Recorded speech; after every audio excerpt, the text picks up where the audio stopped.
자, 지난주에도 말씀드렸지만 에스겔은 에레미야와 좀 다르게 심판과 아울러서 위로와 소망의 말씀을 그렇게 전하고 있습니다. 그럼에도 불구하고 이스라엘은 우상숭배를 죄를 짓고 또 그렇게 죄를 짓지만은 하나님은 하나님 은혜로 남은 자를 남겨서 하나님 언약을 이어가게 하는데 그 남은 자까지도 하나님 또한 우상숭배에 젖어서 살고 있습니다. 자, 선포된 하나님 말씀 이게 지금 오늘 에스겔을 통해서 하나님 말씀이 선포됩니다. 근데 하나님이 여기서도 들으라고 말씀을 합니다. 들으라는 신명기 6장에 나와 있듯이 샤마이죠. 샤마는 잊어버리면 안 돼요. 굉장히 이스라엘 유대인들은 너무나 중요하게 생각하는 단어입니다. 샤마. 이 샤마는 들으라인데 듣는 걸로 끝나는 게 아니고 순종을 전제로 하고 들은 것입니다. 그래서 하나님 말씀을 선포한 것을 듣고 바로 그것을 행할 수 있는 것이 이 들으라는 샤마라는 단어예요. 이거를 염두에 두시기 바랍니다. 3절 이르기를 이스라엘 산들아 주 여호와의 말씀을 들으라. 주 여호와께서 산과 언덕과 시내와 골짜기를 향하여 이같이 말씀하시기를. 왜 이스라엘아 들으라고 신명기처럼 하지 않고 산들아를 넣고 있을까? 그거를 의문점을 가져야 돼요. 항상 우리는 신명기 그것이 그러니까 모세 오경이 우리 성경의 기본이에요. 그러니까 거기에 나와 있는 단어들도 기본이라 생각하고 신명기 6장에서는 이스라엘 들으라 했는데 왜 여기서는 이스라엘의 산들아 들으라 하고 뭐 골짜기 산 막 이렇게 나올까? 의심이 아니라 의문점을 가져야 돼요. 그 이유는 그 뒤로 이제 다 읽어봐. 그래서 오늘 끝까지 다 읽었는데 읽어보시면 다 아셨겠지만은 그 장소가 우상 숭배하는 장소예요. 우상을 향해서 예배하는 그 제단들이 있던 장소들입니다. 그러니까 우리 하나님께 예배드리는 것은 시온산인데 그 외에 있는 모든 산과 골짜기가 모든 언덕 상수리 나무 밑에 뭐 나무 밑에 뭐 나무 전부 다 그런 데는 다 우상 숭배하는 장소예요. 그럼 누가 정해요? 우리들이 정해요. 우리들이 정해서 거기다가 예배 드리는 거예요. 자기들이 좋으니까. 근데 자기들의 그 만족함이죠. 자, 3절 하반절 너희 산당들을 멸하니 4절 전반전 너희 제단들이 황폐하고 분향 제단들이 그렇게 나오고 이거를 다 하나님께서 멸한다. 13절 각 높은 고개 모든 산 꼭대기 모든 푸른 나무 아래 무성한 상수리 나무 아래 이게 전부 다 우상 숭배하는 장소들이에요. 이거를 저는 이런 것을 읽을 때마다 계룡산이나 뭐 지리산 이런데 요즘 하는 사람들 많이 그가 있잖아요. 그거를 생각하게 돼요. 그래서 이 사람들이 그런 데서 하는구나. 그것도 성경적이다. 그죠? 이 성경적이에요. 성경에서 이미 말씀을 해놓은 것을 자기들은 성경들은 모를지라도 그냥 해다 보니까 그렇게 된 거예요.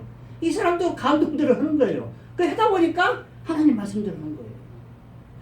그러니까 악을 이루든 선을 이루든 간에 감동대로 하다 보면 하나님 말씀을 이루는 거예요. 근데 우리는 악의 도로 사용되면 안 되고 의의 도구, 의의 병기로만 사용되기를 원합니다. 그래야만 돼요. 그러려면 계속 우리가 그걸 놓고 무시로 기도를 해야 돼요. 기도 안 하면 안 돼요. 기도 안 하면 이루어지질 않아요. 이렇게 우상 숭배가 팽배되어 있는 이 상태에 있는 이스라엘 민족들에게 하나님께서는 처벌을 어떻게 내렸는가 봤더니 3절 하반절 곧 내가 칼이 너희에게 임하게 하여 너희 산당을 멸하리니. 칼로 산당을 멸하고 칼로 제단들을 해파합니까? 아니잖아요. 그죠? 칼은 사람을 죽이는 거죠. 근데도 여기는 칼로 제단들을 멸한다고 해요. 왜냐? 그것이 사람들이 만들어놨고 거기다 사람들이 예배하고 있기 때문에 그거를 없앤다는 뜻이죠.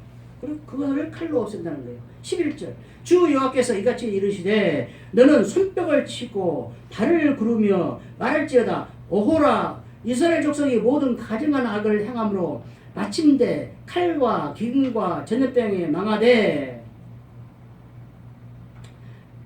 자, 여기서 손뼉을 치고 발을 구르며 이렇게 하는 거, 또 오호라를 사용한 것이 뭐냐? 뭐 행동으로 하는 거죠. 행동으로 하는데 그거를 슬픔과 놀람을 표현하는 것을 그렇게 아주 표현을 해라는 거죠. 강하게. 그러면서 하나님 말씀을 선포하라는 거예요. 그리고 칼과 기근과 전염병에는 에레미야에도 많이 나온 이야기죠. 자, 그 밑에 12절에 그거를 설명해 놨죠. 먼 곳에 있는 사람은 전염병으로 죽이고 가까운 곳에 있는 사람은 칼로 죽이고 남은 자는 기근으로 죽인다. 하나님 다 멸하겠다는 거예요. 누구를? 우상 숭배하는 자들을 다 멸하겠다. 가깝게 있든 먼데 있든 아무 상관없어요. 다 죽여버리겠다는 거예요. 자, 그 다음에 우상 제단의 시체가, 그 우상들의 제단이 많은데 그 제단들에게 시체가 있게 하는데, 자 4절 하반절, 너희가 죽임을 당하여 너희 우상 앞에 엎드러지게 할 것이라. 5절, 이스라엘 자손의 시체를 그 우상 앞에 두며 너희 해골을 너희 제단 사방에 흩으리라. 7절 전반절, 또 너희가 죽임을 당하여 엎드러지게 하여. 13절, 그 죽임당한 시체들이 생략하고 곧 그 우상에 분향하는 곳에 있으리니. 자, 그 분향한 곳에 있는 그 분향한 곳에 시체들을 있게끔 널브러지게 해놨다는 이야기는 뭔 이야기냐? 그만치 많은 사람을 죽인다는 얘기고, 또 장사 지낼 사람이 없다는 얘기예요. 왜? 많이 죽었기 때문에. 그러니까 우상 앞에 넓어져 있어요. 근데 넓어져 있는데 얼마나 장사 지낼 사람이 없는가 봤더니 거기 해골이 될 때까지 장사를 못 지내요. 기가 막히죠. 예. 자, 이러한데 만약에 우리 동양 사상에 젖어 있는 사람들에게는 엄청난 불효죠, 이거는. 그죠? 조상의 시체를, 내 부모 형제 시체를 그냥 아무 데나 버려두고 거기서 해골되기에 썩드락 놔둔다는 것은 말이 안 되잖아요. 그죠? 그래서 이런 이야기 하면 참 미안한 이야기인데, 행방불명 된 사람들, 또 세월호 같은 거 이런 것도 다 포함되어 있죠. 6.25 전사자들도 못 찾고 있는 시체들 정말로 찾으려고 엄청 노력하죠. 물론 이거는 국가에서 해야 돼요. 그래서 미국이 아주 한 사람 남을 때까지 다 찾을 때까지 찾는다는 거예요. 세계 각국 방방곡곡. 그래야 간 사람들이 거기를 국가의 명령을 따라서 세계를 방방곡곡 가는 사람들이 안심을 해요. 아, 내가 죽어도 내 몸은 고국에 가겠구나, 이런 마음들. 근데 우리 믿는 자는 그렇게 필요가 없잖아요. 그죠? 그죠? 저는 그렇게 생각해요. 근데 다른 사람은 어떻게 생각할지 모르지만 저는 그렇게 해석해요. 제가 죽어가지고, 물론 죽는 모습은 좋게 죽어야죠. 영광스럽게 죽어야죠. 하나님 영광을 가리지 않게끔 죽어야죠. 그거는 전제돼야 돼요. 그러나 그 죽고 난 영혼이 떠난 그 시체는 어떻게 되더라도 아무 상관없다. 그래서 이 기독교 사상에 있는 사람들이 시체 기부를 하고 장기 기부를 많이 하는 거예요. 우리 동양 사상에 젖어 있는 사람들은요, 본인이 그렇게 해놨더라도 자녀들이 안 해준다는 거예요. 그래서 법을 바꿔야 된다 해갖고 지금 법 막 추진하고 했는데 그런 법들이 얼른 안 돼요. 왜냐면은 일반자들의 이익에 바라지 않기 때문에. 이익에 아무 상관없어. 그렇게 안 하는 거예요. 자기들이 이익이 있다면 엄청나게 했겠죠. 그 다음에 이렇게 시체가 이렇게 해결되는 것도 있고, 그 다음 땅들은 사람이 살 수 없게끔 만들어 보겠다는 거예요. 6절 전반절, 너희가 거주하는 모든 성읍이 사막이 되게 하며 산당을 황폐하게 하리니. 사막에서 사람이 살 수가 없죠. 사막이 되게끔 만들어 보겠다는 거예요. 사람이 살 수 없는 것. 물론 이제 꼭 사막이 되지는 않겠지만은 사람이 살지 않으면은 집도 빨리 무너지고 그 희한해요. 그거. 아무리 노인 한 사람이 살아도 살아 있으면은 집이 안 무너져요. 근데 아무도 안 살고 몇 년 놔둬보면은 무너져요. 그거 보면 참 이제 희한하고 이해할 수 없는 부분들이요. 그러니까는 이것을 볼 때 관리를 안 해도 안 무너져요. 사람이 살고 있으면. 그러면 그거는 온기 같은 거 이런 것 때문에 그런 거 아닌가 그렇게 생각을 해봤습니다. 그 다음 남은 자는 여기서 칼을 피하고 남은 자라고 표현을 하고 있어요. 이 남은 자들은 두 가지로 나눠지는데 본토에 남아있는 자가 있고 포로로 끌려가서 바벨론에 있는 남은 자가 있어요. 자, 이 사람들은 구절에 보니까 남아있는 자 중에 하나님을 기억해요. 자, 포로로 끌려가 보니까 그 환난을 겪고 포로로 끌려가서 이방 땅에 있다 보니까 아, 우리가 잘못해서 하나님 벌을 받아가지고 이곳에 끌려왔구나. 하나님을 기억해야 돼요. 그러면 하나님을 기억하면 어떻게 해야 돼요? 오늘 김신혜 집사 기도해 듣기 내가 어찌할 거라는 통장의 자국이 나와야 돼요. 근데 꼭 그렇게 했어요? 안 했다는 거예요. 그렇게 한 사람도 있고 여기 보십시오. 9절에 보니까 음란한 마음으로 음란한 눈으로 또 하나님을 배역해요. 그래서 저는 그렇게 생각해요. 아무리 환난을 당하고 아무리 그 환난 속에서 살아남을지라도 하나님을 믿지 않으면 하나님이 택한 자가 아니면 하나님을 영접할 수가 없다. 그거는 여러분들 간증 프로그램 보고 들어보고 하면 그게 나올 거예요. 저도 그런 거를 들어봤어요. 그 현장에서 환자가 나아가는 거, 병이 낫는 것을 목격을 했음에도 불구하고 예수를 안 믿어요. 그걸 목격했으면 예수 믿어야 되겠잖아요. 우리들 생각은 그렇잖아요. 그런 거를 기적을 체험하고 그런 걸 봤으면은 당연히 하나님 믿어야지. 와, 이게 대단하다 이렇게 해야 되는데 왜 안 해요? 하나님이 택한 자가 아니기 때문에. 또 아직 때가 안 됐겠죠. 예? 또 두 개로 보면은 그렇게. 그래서 거기서 스스로 한탄을 하는 사람이 있는가 반면에 우상숭배의 죄를 또 지어요. 그 우상숭배가 뭐예요? 바벨론에 있는 신들을, 토착신들을 섬긴다는 거예요. 이 토착신들이 태양신과 바알신들이에요. 그렇게 이제 또 섬겨가지고 그렇다고 해서 이 사람들이 하나님께 예배 안 드리냐? 드려요. 예배 드리면서 바알신도 섬기고 태양신도 섬기고 이렇게 하는 거예요. 이제 혼합 종교가 되는 거예요. 이게 가장 무서워요. 그래서 우리들도 어떤 환난이 닥치고 어떤 고난이 닥쳐와도 기도만 할 뿐이지. 예를 들어서 뭐 선거철 되면 점쟁이들을 찾아가고 뭐 일 당하면 점쟁이 당하면 앞으로 어떻게 될 것인가 이런 일은 없어야 돼요. 이것이 혼합 종교예요. 그 사람들이 예배를 안 드리냐? 드려요. 그 사람 드린다고. 그거는 내가 하는 이야기가 아니고 새롭게해서 같은 간증 프로에 나와서 하는 사람들 이야기가 제가 그걸 이야기하는 거예요. 그러면 이걸 들을 때 그래요. 이거 나는 절대 그럴 일은 없어.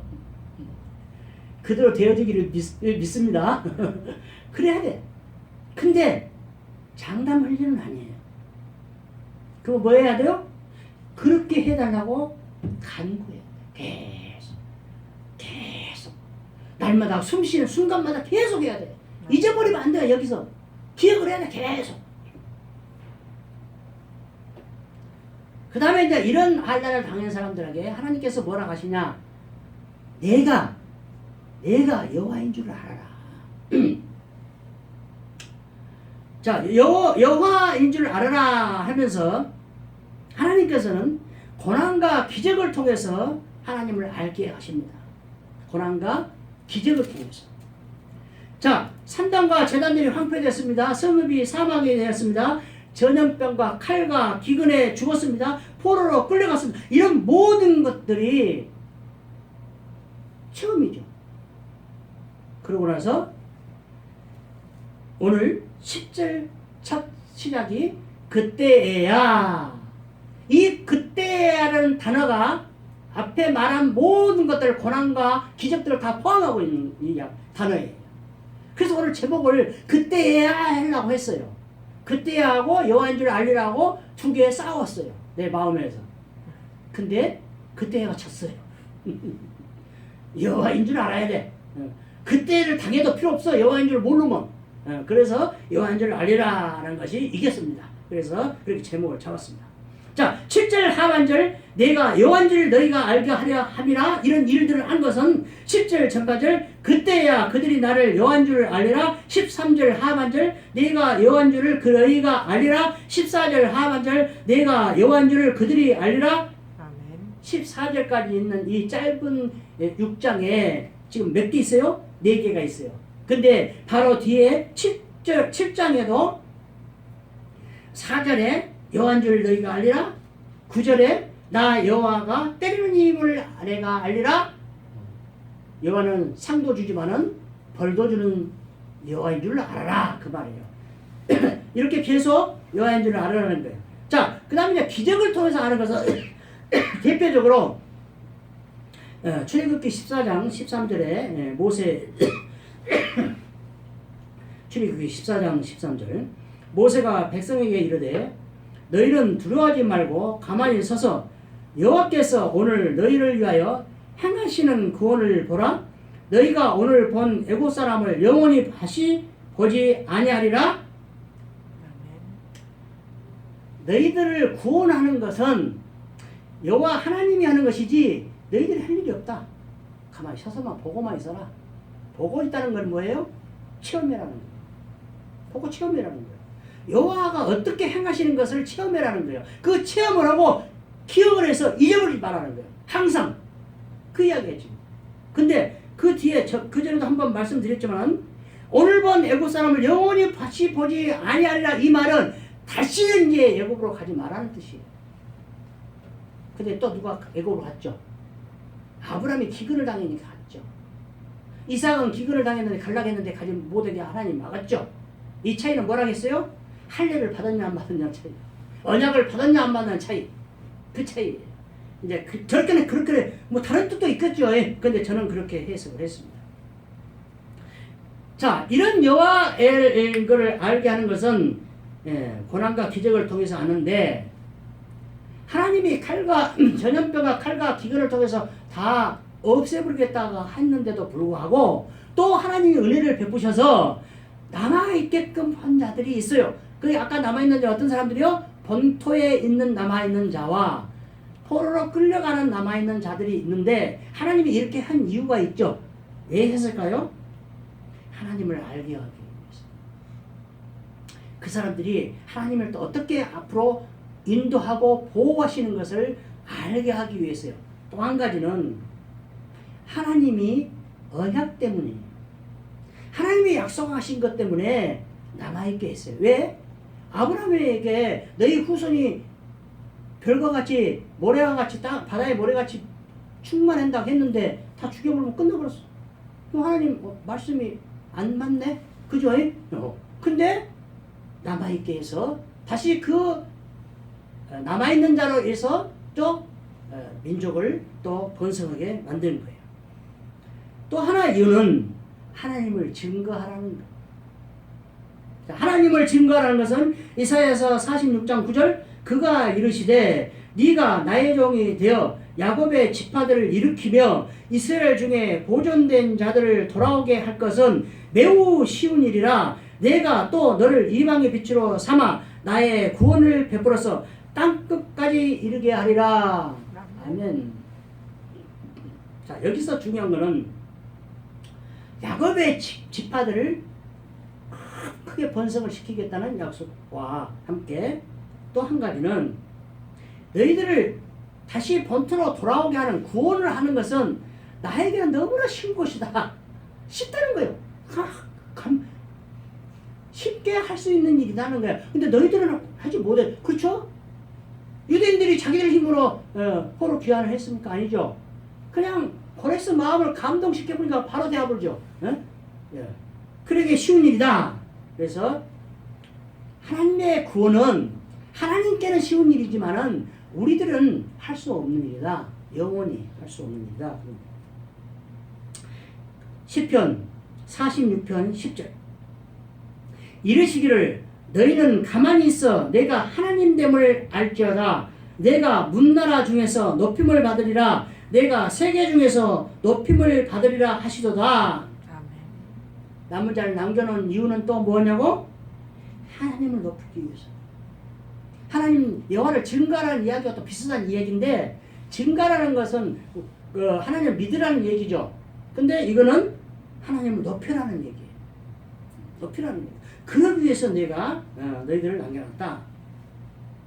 또 호세아 6장 3절. 그러므로 우리가 여호와를 알자. 힘써 여호와를 알자. 그의 나타나심은 새벽빛같이 어김없나니 비와 같이 땅을 적시는 늦은 비와 같이 우리에게 임하시리라 하니라. 여기에서도 비가 오는 것, 늦은 비가 오는 것, 이른 비가 오는 것이 인간의 힘으로 되지 않는다는 거죠. 그것이 오는 것 같이 하나님은 그 때가 되면은 하나님은 분명히 내리신다. 구원을 베푸는 것도 그 때가 되면은 분명히 내리신다. 은총을 베푸신다. 그러니까 기다려라. 근데 이 기다리기가 늘 말하지만은 인내가 힘들죠. 쉬운 일이 아니에요. 하나님이 약속한 걸 이룬다는 것은 죽을 때까지 언제 이룰지 몰라요. 내가 죽고 나서도 이루어질 수 있는 이야기예요. 나한테 약속한 언약의 말씀들도. 그러니까 어려워요. 자, 이때 제가 이거를 생각하면서 어제 뉴스를 보니까 이게 딱 와요. 그걸 한번 말씀드려야 되겠다는 생각이 들어서 인용을 합니다. 싱가포르에서 임신부가 코로나19에 걸렸어요. 근데 놀랍게도 이게 하나님 은혜예요. 진짜 눈물 나와 이런 걸 생각하면. 출산을 했어요. 애기가 코로나 걸렸겠어요? 안 걸렸겠어요? 절대 태아는 죽지 않는다는 사실이에요. 더 놀라운 것은 항체가 생겼다는 거예요. 이 산모는 항체가 없어요. 코로나 걸렸는데도. 지금 코로나 걸려갖고 나왔다 해도 항체가 다 생기는 거 아니에요? 근데 이 태아는 항체가 생겨서 출산을 했다. 나왔다는 거예요. 하나님 대단하시지 않습니까? 할렐루야, 할렐루야. 저는 이 뉴스를 들으면서 울었어요. 하나님 대단하시다. 근데 이런 것을 알고 이런 것을 하나님 알려면은 우리가 호세아 6장 3절처럼 여호와를 알아야 되는데, 여호와를 어떻게 알아야 되냐? 힘써 알아야 된다는 힘써. 사도 바울이 하나님 육별을 지키는데 어떻게 지켜야 된다고? 힘써 지켜야 된다는 거예요. 이 힘써라는 것은 우리의 온 몸을 다해서, 온 정성을 다해서, 온 힘을 다해서 할 수 없는 데까지. 그리고 그거를 우리가 말할 때 뭐라 해요? 젖먹던 힘까지 해야 한다. 그것이 힘써라는 단어예요. 그렇게 하나님을 알기 위해서 그렇게 해야 된다는 거예요. 힘써 알아야 된다. 그렇게 힘써 알면은 하나님이 이렇게, 물론 그 싱가포르의 임산부가 여호와 하나님을 알았느냐 그거는 몰라요. 뉴스에 안 나왔으니까.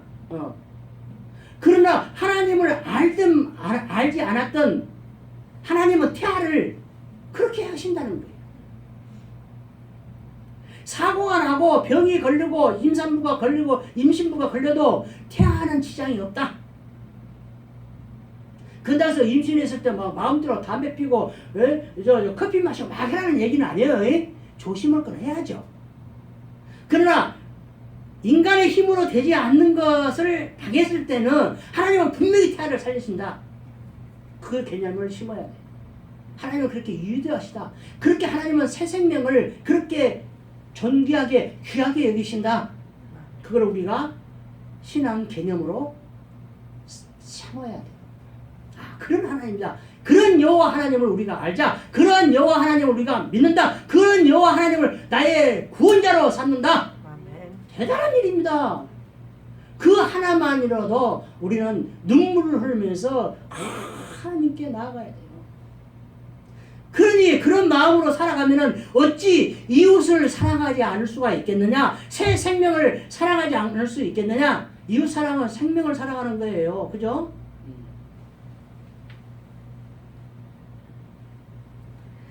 로마서 9장 15절.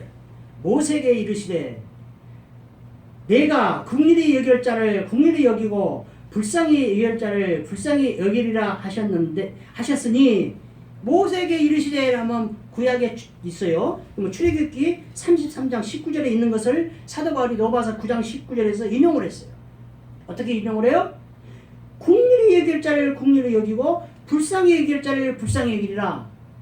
이 말 뜻은 뭔 말이에요? 하나님이 선택한 자를 이야기하고 있는데 이 선택한 자는 제가 늘 인용하듯이 비가 어디에 내려요?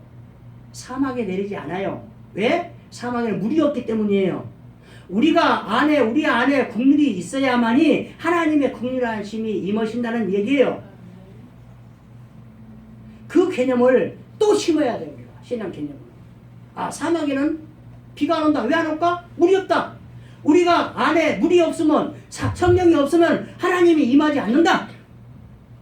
은혜가 임하지 않는다. 이 개념을 마음속에 깊이 간직하시기를 바랍니다. 그래. 그래서 우리가 모든 사람을 우리는 늘 말하지만 구원받은 자를 알 수가 없기 때문에 모든 사람에게 잘해야 되는데 이 개념을 심어야 돼요. 긍휼히 여길 자, 불쌍히 여길 자를 우리가 해야 돼요. 어떻게 해야 돼요?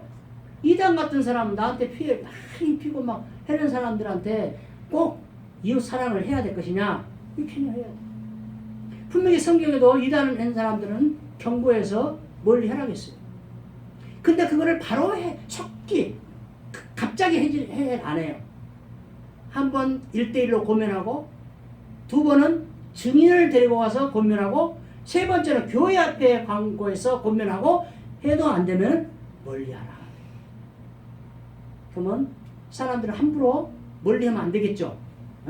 나한테 피해를 입히다 해서 멀리하고 뭐 하면 안 되겠죠. 이제 이게 겹치면 해야 되겠죠. 그런 것을 개념을 심어야 됩니다. 말씀을 마칩니다. 오늘 하나님의 주신 말씀은 우리가 하나님을 어떻게 섬기냐에 따라서 하나님은 은혜를 베푸신다. 하나님의 구원은 절대 하나님에게 속한 절대 주권이다. 이거를 우리가 신앙으로 심어야 될 것입니다. 그러함으로 인해서 우리가 여기에 말씀대로 우리가 살아서 하나님께 영광을 드리는 마지막에 와서 충성된 자라고 칭찬을 받는 우리 모두의 삶이 되기를 예수 그리스도로 축원드립니다. 아멘.